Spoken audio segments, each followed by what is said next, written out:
शुक्रिया madam. Madam मेरी शुभकामनाएं स्वीकार करें। मैं यहाँ से बोल रहा हूँ, इधर इधर मैं यहाँ से बोल रहा हूँ। शुक्रिया, बहुत अच्छा अवसर है कि आप यहाँ आई हैं। कितनी खुशी हो रही है बता नहीं सकता। आज सुबह माननीय सभापति महोदय ने कहा था कि ह्यूमर वगैरह हमारी जिंदगी से चला गया। तो मुझे स्मरण है, ये किताब मैं एक ही किताब लेके आया हूं, ऐसी 5 किताबें हैं कॉन्स्टिट्यूएंट असेंबली डिबेट्स की। तो इसमें सर ऐसी 5 किताबें हैं कॉन्स्टिट्यूएंट असेंबली डिबेट्स।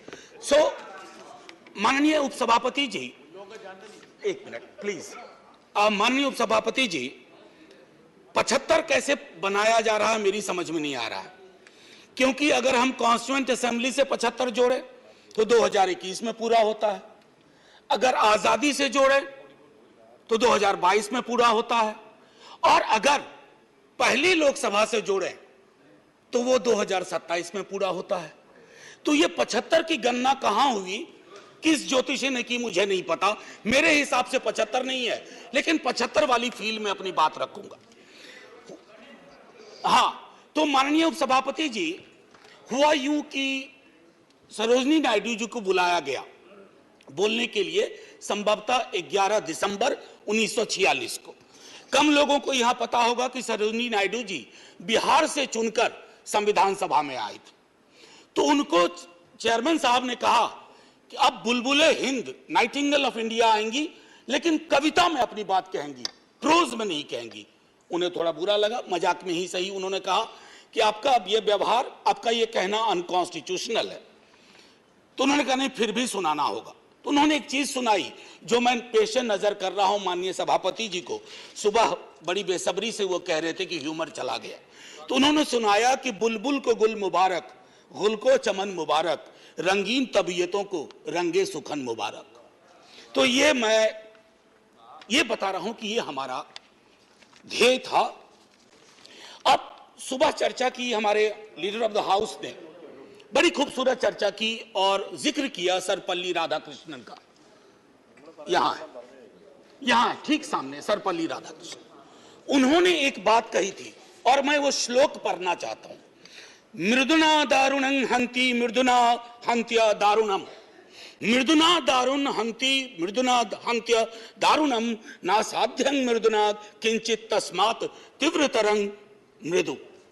इसका आशय यह है माननीय सभापति, उपसभापति जी, कि अग्रेशन से, अग्रेसिव बिहेवियर से आप चीजें हासिल नहीं कर सकते। इस देश में मेरे विद्वान साथियों ने उधर से उपलब्धियां गिनाई, हमारे कुछ विद्वान साथियों ने यहां से कमियां गिनाई। मैं दोनों के बीच में चुनौतियां गिनाना चाहता हूं। चुनौतियों की वजह से आज हम यहां हैं, और सिर्फ हम ही नहीं हैं, 140 करोड़ लोगों का यह भवन है, चाहे नया वाला हो या पुराना वाला हो। तो आज के दिन ये मेरी ओर से एक विदाई भाषण भी है, अपने दल की ओर से, इस इमारत को, जिस इमारत में हिंदुस्तान की तकदीर लिखी गई संविधान सभा के माध्यम से, और वो तकदीर लिखने वाले संकीर्ण दायरों में नहीं सोचते थे।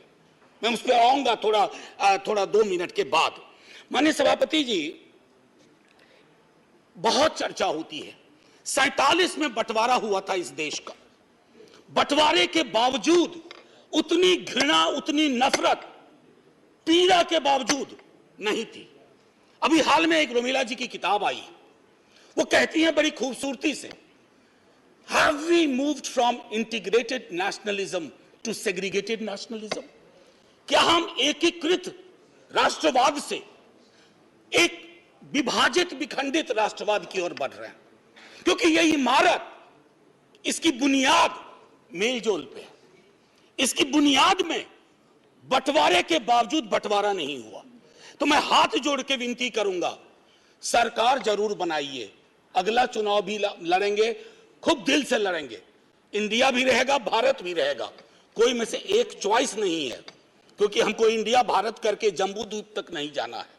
मैं सिर्फ इतना कहूंगा कि वो जो मेलजोल की सीमेंट है, उसका खात्मा हो रहा है, उसको बचाइए। माननीय सभापति जी, मैं 2 व्यक्तियों के मध्य में अपनी कुछ बात रखना चाहता हूं। संविधान सभा में ऑब्जेक्टिव रेजोल्यूशन जवाहरलाल जी लेके आए और संविधान सभा में जब ड्राफ्ट सबमिट हुआ तो बी आर अंबेडकर ने वो ड्राफ्ट सबमिट किया। तो मैं सिर्फ कहता हूं ऑब्जेक्टिव रेजोल्यूशन में बहुत सारी बातें थी, ये प्रस्तावना के बारे में, सॉवरेन डेमोक्रेटिक रिपब्लिक के बारे में काफी कुछ बोल चुके हैं, सॉवरेनिटी गिरवी ना चली जाए, मौलिक अधिकारों के मामले में। हमें आपके पीछे एक तराजू है, वो तराजू हमें लगाना होगा कि मौलिक अधिकार में कहां पहुंचे, सॉवरेनिटी में कहां पहुंचे, डेमोक्रेटिक रिपब्लिक के मसले पे कहां पहुंचे। High flying words don't cover up our failures, let's not look for that. और एक मसला आया, उन्होंने एक जिक्र किया ओथ ऑफ टेनिस कोर्ट।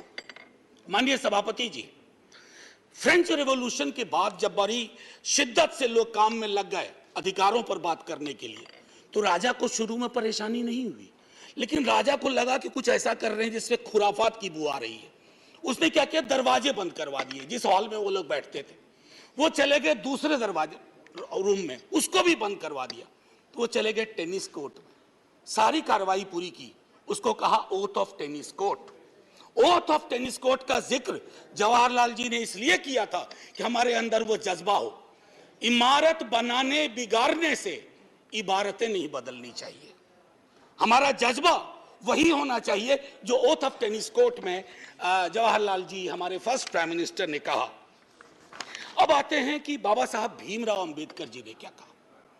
माननीय सभापति जी, आप जिस इलाके से आती हैं, मैं जिस इलाके से आता हूं, वहां ये बातें बड़ी प्रबल है। आजादी का मूल्यांकन होगा तो इस आधार पर होगा कि राजनीतिक आजादी, सामाजिक आर्थिक आजादी में कितनी तब्दील हुई, अगर नहीं हुई तो क्यों नहीं हुई। उन्होंने कहा था कि एक दिन एक ज्वालामुखी बन जाएगा, और मैं उस ज्वालामुखी को बनते देख रहा हूं। वो इसलिए बनते देख रहा हूं कि जब मैं देखता हूं कि बिहार के जातिगत सर्वेक्षण पे देश के सॉलिसिटर जनरल कोर्ट में खड़े हो जाते हैं, तो मैं देखता हूं ब्लॉक करने की कोशिश हो रही है। यह एस्पिरेशनल वर्ग है, पिछड़ों की बड़ी आबादी, उसके एस्पिरेशन को आप सोशल डेमोक्रेसी के नजरिए से देखिए, जो बाबा साहब कह गए थे।